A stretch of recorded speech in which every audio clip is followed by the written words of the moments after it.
Di sebuah kampung kecil di kota Tangerang, berdiri sebuah rumah tua yang dipenuhi aura misterius.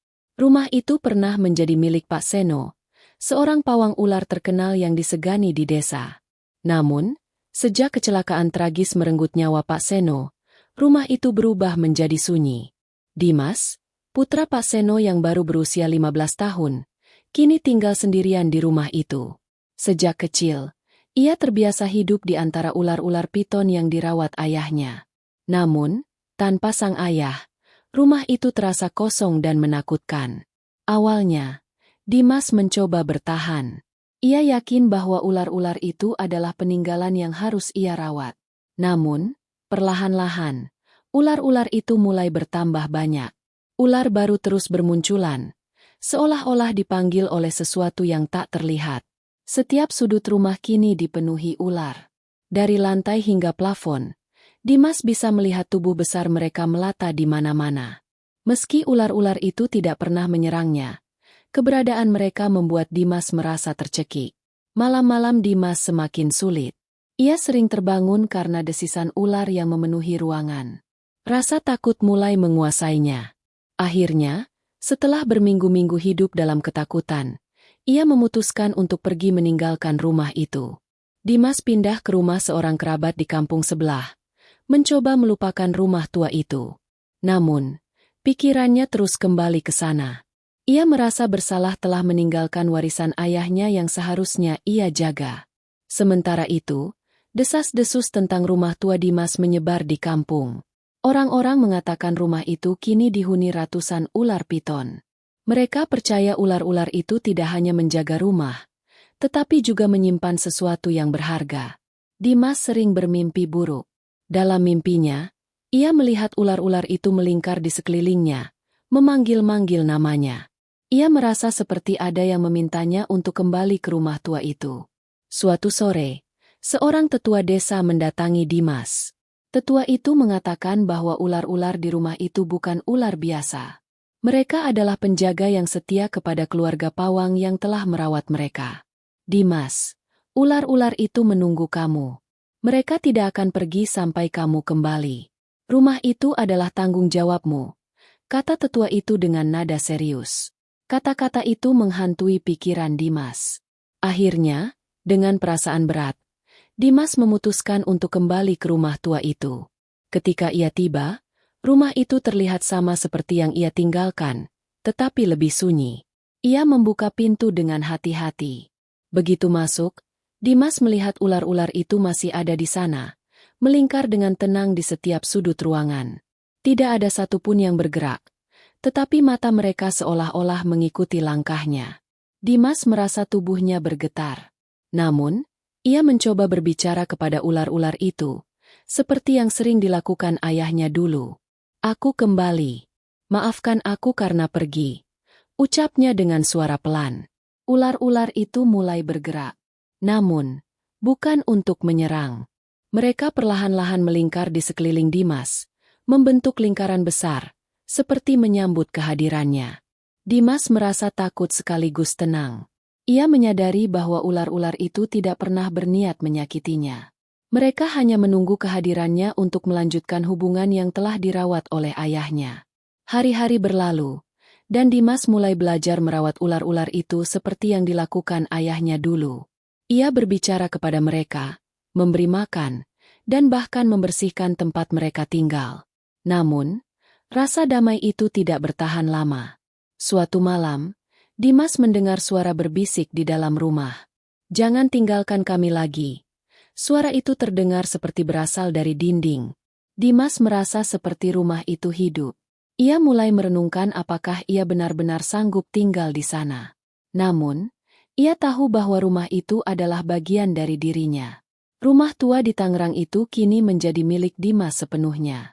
Meski penuh dengan ular, rumah itu juga penuh dengan kenangan dan tanggung jawab yang tidak bisa ia abaikan. Ular-ular itu tetap menjadi penjaga rumah tua itu, setia kepada Dimas sebagaimana mereka setia kepada Pak Seno. Bagi Dimas, rumah itu bukan hanya tempat tinggal, tetapi juga warisan dan beban yang harus ia pikul. Dimas merasa hidupnya berubah sejak kembali ke rumah tua itu. Hari-harinya diisi dengan rutinitas merawat ular-ular yang semakin banyak. Namun, ada sesuatu yang terus mengusik pikirannya.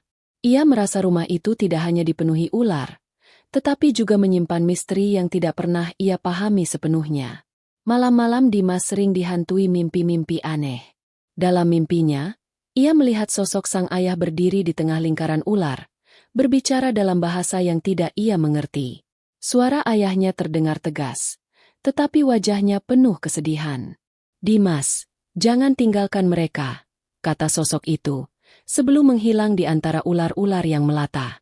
Setiap pagi setelah mimpi itu, Dimas terbangun dengan keringat dingin. Ia mencoba meyakinkan dirinya bahwa itu hanyalah mimpi buruk. Namun, keanehan-keanehan di rumah itu semakin nyata. Ular-ular seolah bergerak mengikuti langkahnya, membentuk pola-pola aneh di lantai. Dimas mulai merasa ada sesuatu yang salah dengan rumah itu.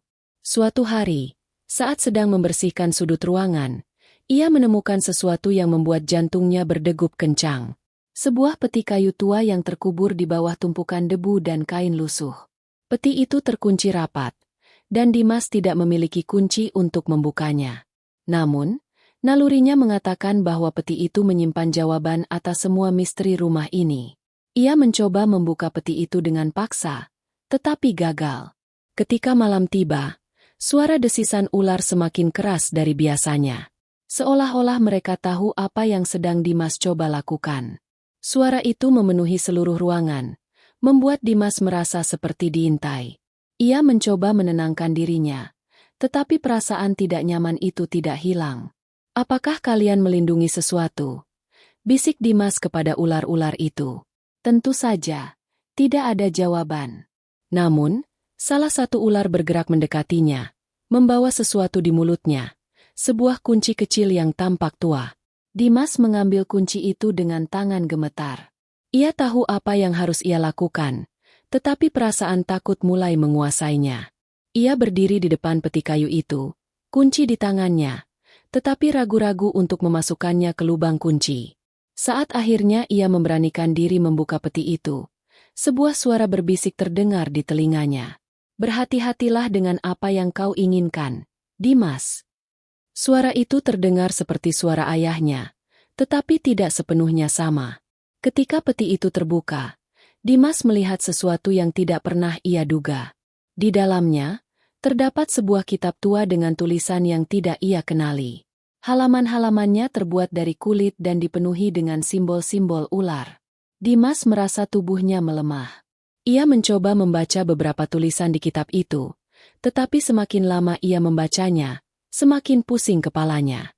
Ia merasa seperti ada sesuatu yang masuk ke dalam pikirannya. Ular-ular di sekelilingnya mulai bergerak, mendekat dan melingkarinya. Dimas ingin berlari, tetapi tubuhnya terasa kaku. Seolah-olah ia terperangkap oleh sesuatu yang lebih besar dari sekadar rasa takut. Di tengah kepanikan itu, ia mendengar suara ayahnya lagi, kali ini lebih jelas. "Dimas, ini bukan hanya tentang ular. Ini tentang kita, tentang keluarga kita. Kau harus bertanggung jawab." Dimas tersentak. Ia ingin bertanya apa maksud suara itu, tetapi ia tidak tahu kepada siapa ia harus bertanya. Rumah itu seolah hidup, mengawasinya di setiap sudut. Kitab itu tetap terbuka di tangannya, sementara ular-ular mulai berhenti bergerak. Namun, suasana tidak menjadi lebih tenang. Dimas tahu, apapun yang ia buka tadi, telah mengubah sesuatu dalam rumah itu.